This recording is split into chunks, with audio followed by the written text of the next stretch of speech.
In March 1989, the Constitutional Commission, chaired by the former Chief Justice Benjamin Odoki, embarked on consultations on a new constitution.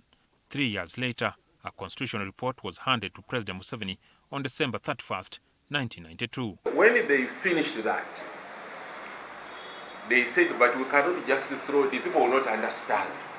It is too huge. Let's summarize and make a draft constitution. They did. This triggered the next cycle of activities, the conduct of elections for members of the Constituent Assembly by an interim election body. NRC was not really representative. It wasn't. So we needed something which is really homegrown, right? Every region, right, should be represented. The elections were held under the leadership of Wakabwai, chairman of the Electoral Commission. Very good elections, no violence, no briberies. That is an election where I never heard of people using money. It was an election where people themselves say, no, you're not going about roads, you're not going about this.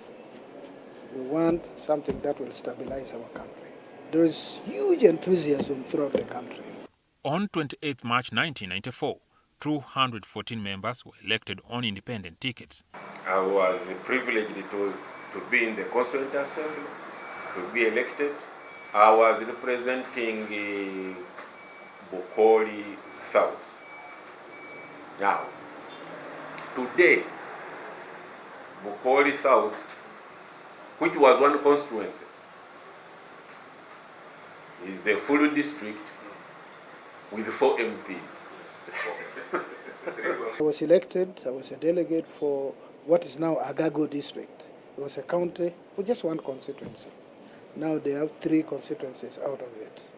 70 others joined the assembly through secondment by the registered political parties.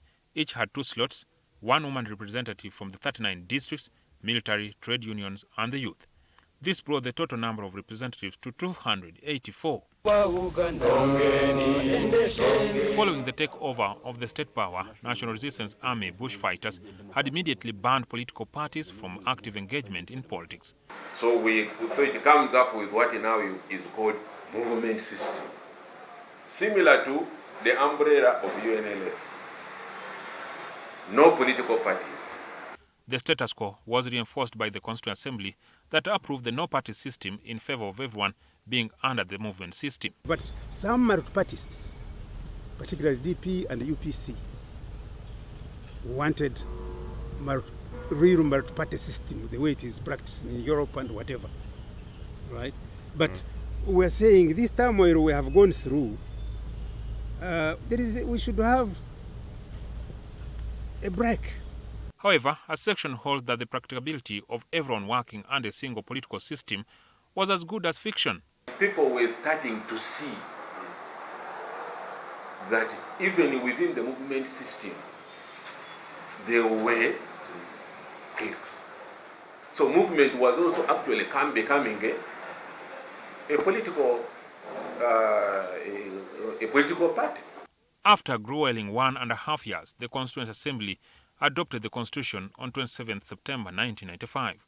On October 8, 1995, the Constitution was promulgated. The ruling party holds that the 1995 Constitution is the best Constitution to have been produced since 1962. Uganda has been stable, and we have had 6 successful cycles of elections. New parties have emerged.